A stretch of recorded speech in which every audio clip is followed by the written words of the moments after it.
అదే నమస్కారం. Little Krishna scam గురించి మీరు వీడియో చేయండి చెప్పేసి నన్ను 3 రోజులు తెగ అడుగుతున్నారు. నేను మీకు ఒక క్లారిటీ ఇస్తాను ఇక్కడ. నేను ఒక అఫీషియల్ జర్నలిస్ట్ని, అక్రిడిటెడ్ జర్నలిస్ట్ని, గవర్నమెంట్ గుర్తింపు పొందిన జర్నలిస్ట్ని. నేను బయట కొన్ని ఆర్టికల్స్ రాస్తా, స్పీచెస్ కొంతమందికి ఇస్తూ ఉంటా, అండ్ అఫీషియల్ వాటికి సంబంధించి కూడా కొన్ని నేను అటెండ్ అవుతూ ఉంటా. నా ప్రతి వీడియో గవర్నమెంట్ చూస్తుంది, ఓకేనా? ఏ కొంచెం తేడా ఉన్నా సరే నా క్రెడిబిలిటీ పోతుంది. అందుకని నేను ఏం చేస్తానంటే, మా జర్నలిస్ట్ గ్రూప్స్లో ఏదైనా వస్తే దాన్ని ఒకసారి క్రాస్ చెక్ చేసుకొని, దానికి ఆధారం ఏంటి అని చెప్పేసి రీచెక్ చేసుకొని, నా దగ్గర ఒక ప్రూఫ్ లాంటిది పెట్టుకొని అప్పుడు నేను వీడియో ఇస్తాను. ఇన్ కేసు కనుక ఫైల్ అయిందనుకోండి, అప్పుడు నా దగ్గర ఇంకా కొంచెం ఎవిడెన్స్ గట్టిగా నేను గ్యాదర్ చేసుకుంటాను. పొలిటికల్గా అన్నా, దేశానికి సంబంధించిందన్నా ఓకే ఫైన్.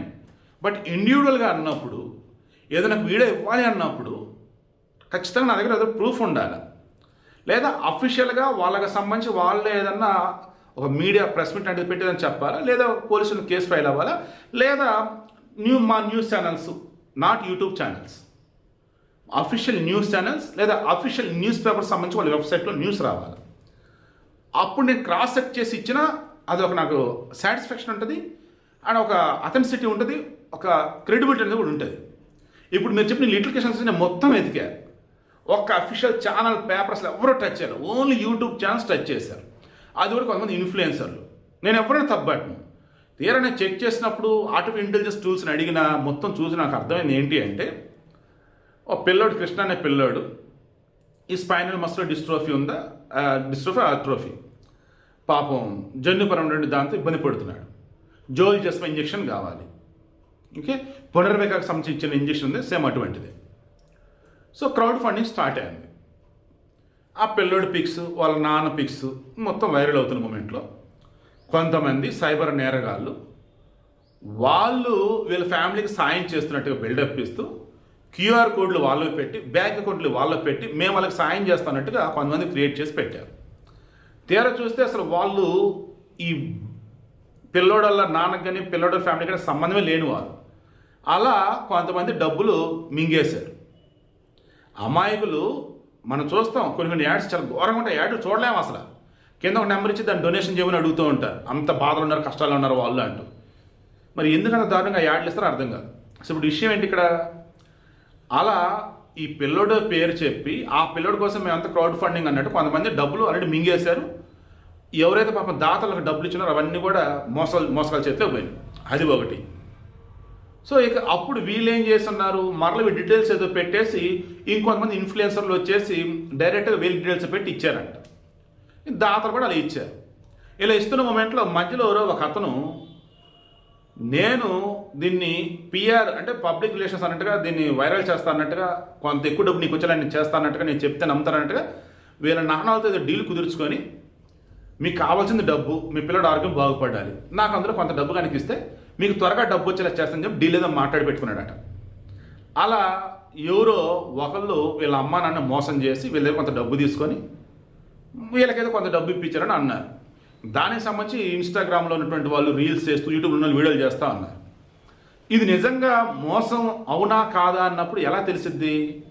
ఆ పిల్లడల నాన్న వెళ్ళి కంప్లైంట్ ఇస్తే అప్పుడు తెలిసిద్ది. అప్పటి వరకు సేమ్ నందనకి సంబంధించి సర్టిఫికేట్ ఆఫ్ స్పాన్సర్షిప్ వేసాలని చూశారు, అది అలాగే ఇది కూడా అంతే. మరలా చెప్తాను, సోషల్ మీడియాలో వైరల్ అయ్యే వాటిలో ఏది నిజం ఏది అబద్ధం అనేది దయచేసి మీ మనస్సాక్షిని అడగండి. అఫీషియల్ వేలో కంప్లైంట్ ఇస్తే, అఫీషియల్ వేలో వాళ్ళు ప్రెస్ మీట్ పెట్టి మొత్తం డీటెయిల్స్ రివీల్ చేస్తే అప్పుడు జెన్యూన్ అన్నట్టు. అప్ టు దట్ వీళ్ళ తప్పుడు ఉంటే వీళ్ళు కేసు పెట్టుకుని ఉంటారు, వీళ్ళ తప్పు ఏమీ లేదంటే వీళ్ళు కేసు పెడతారు. అవును కదా, మీరు చెక్ చేసుకోండి. ఇక్కడ పిల్లోడికైతే ప్రాబ్లం ఉన్నమాట నిజం, వాళ్ళకి డబ్బు కావాల్సిన మాట నిజం. వినిపిస్తున్నది ఏంటంటే ఈ సైబర్ నేరగాళ్ళు వాళ్ళ క్యూఆర్ కోడ్లు పెట్టి డబ్బులు లాగారన్నారు, అది నిజం. ఇక ఇక్కడ ఈ పిల్లలకు అవసరమైనటువంటి డబ్బు ఎంతైతే ఉందో అంతకన్నా ఎక్కువ డబ్బుని కోట్ చేసి చూపిస్తూ డబ్బులు తీసుకుంటూ ఉన్నారు. ఆ ఎక్స్ట్రా వచ్చిన డబ్బుని వేరే వాళ్ళు తీసుకుంటున్నారు అన్నది ఒకటి. అలా ఎక్స్ట్రా డబ్బు వచ్చేలా చేయడం కోసం వాళ్ళకి డబ్బు వీళ్ళ పిల్లడలు నాన్న ఇచ్చాడు అని చెప్పేసి అంటున్నారు, అదొకటి. ఇవన్నీ కూడా పోలీసులు కంప్లైంట్ ఇస్తేనే ఫైనల్ అయింది. నేను మరలా చెప్తున్నా, దయచేసి బ్లైండ్గా మాత్రం ఏది పడితే అది నమ్మి డబ్బులు మాత్రం ఇక్కడి నుంచి ఎవరికి ఇవ్వకండి. ఆ పేషెంట్ ఎవరు, ఆ పేషెంట్ వాళ్ళ అటెండర్ కానీ వాళ్ళ పేరెంట్ కానీ ఎవరు, ఆ అకౌంట్ కరెక్టా కాదా అన్ని రీచెక్ చేసుకున్నాక రూపాయన ₹1,00,00,000 ఇవ్వండి, అంతకు మించొద్దు. తర్వాత అన్ని ఒక చిన్న మాట చెప్పాలి. రీసెంట్ టైమ్స్లో కథలు అప్పటికప్పుడు స్టోరీలు, అద్భుతమైన స్టోరీలు అల్లేస్తున్నారు. ఎలాగంటే ఇక అవతల వాళ్ళని పిచ్చలం చేసి పడేయాలి. సుడిగాడి సినిమాలో కానీ అప్పటికప్పుడు టీఎంఈ కోట్లు సంపాదించినట్టు ఏదో చేస్తారు. అలా ఇక్కడ ఇక మాకు డబ్బులు కావాలి అంటే ఇది తప్ప మాకు ఆల్టర్నేటివ్ లేదన్నట్టు ఆ పని చేసి అది చేసి ఇది చేసి సంపాదిస్తున్నామన్నట్టు.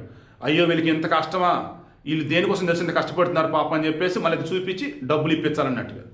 ఊరే ఎక్కడ తయారవుతున్నారా ఈ రకంగా నాకు అర్థం కావట్లేదు. అంటే కుప్పలు అలా ఉన్నారు యూట్యూబ్లో, ఇన్స్టాగ్రామ్లో. నా దగ్గర కామెంట్ పెట్టడం చూసి నాకు అర్థమైపోయింది, ఈజీగా నమ్మేసి జనాలు ఉన్నారా పాపం అని చెప్పేసి.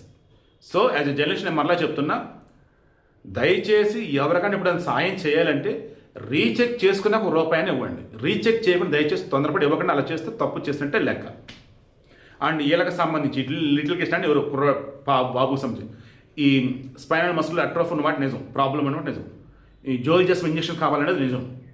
ఆల్రెడీ క్రౌడ్ ఫండ్ దగ్గర డబ్బు మొత్తం అడ్జస్ట్ అయింది అంటున్నారు, లేదు ఇంకా అడ్జస్ట్ కావాలంటున్నారు. అది ఇంకా నడుస్తూనే ఉంది. బట్ ఈలోపు మొత్తం హడావిడి అయిపోయింది కదా. ఇప్పుడు ఆ పిల్లడాల నాన్న వెళ్ళి కంప్లైంట్ ఇస్తే అప్పుడు పోలీసులు నిజాలు తేలిస్తే అప్పుడు నిజంగా స్కామ్ చేసిన వాళ్ళు వీళ్ళ దగ్గర డబ్బులు తీసుకొని ప్రచారం చేసేసి వీళ్ళకి వచ్చిన డబ్బులు మళ్ళీ కొంత మింగిన వాళ్ళు వాళ్ళ లెక్కలు మొత్తం బయటకు వస్తాయి. అలా ఏం లేదు, ఓన్లీ ఇన్స్టాగ్రామ్లో వైరల్ చేశారు అనుకుంటే ఎవడేం చేయలేడు. వీళ్ళ నాన్న తప్పు కూడా ఉంది, ఈ పోలీసు కంప్లైంట్స్ ఈయన కూడా దొరికిపోతాడు అని అనుకుని ఆగిపోయినా మనం ఏం చేయలేం. నేనైతే చెప్పలేము ఒకే ఒకటి, వైరల్ అయ్యే కంటెంట్ ప్రతి నమ్మకండి. ఆ వైరల్ అయ్యే కంటెంట్ సంబంధించి వీడియోలు ఉండండి దయచేసి మాత్రం అడగండి. ఎందుకంటే అఫీషియల్గా ఏదైనా ఉంటే నేనే చెక్ చేసి ఇస్తా. మా జర్నలిస్ట్ గ్రూప్స్ చెక్ చేశారు, తెలిసిన మీడియా వాళ్ళని అడిగా, విజయనగరం వాళ్ళు అన్నారు, వాళ్ళని అడిగా, ఎక్కడ ఏది అఫీషియల్గా లేదు, ఓన్లీ సోషల్ మీడియాలో వైరల్ అవుతుందన్నా అన్నారు. ఇక దానికి సంబంధించి ఈ మాత్రం వీడియో ఇచ్చానంటే మీలో చాలామంది పదే అడుగుతున్నారు కాబట్టి వీడియో ఇచ్చాను. అండ్ ఇటువంటివి ఎలా జరుగుతాయి ఏంటన్నప్పుడు క్లారిటీ కావాలి కాబట్టి ఈ వీడియో ఇస్తూ ఉన్నాను.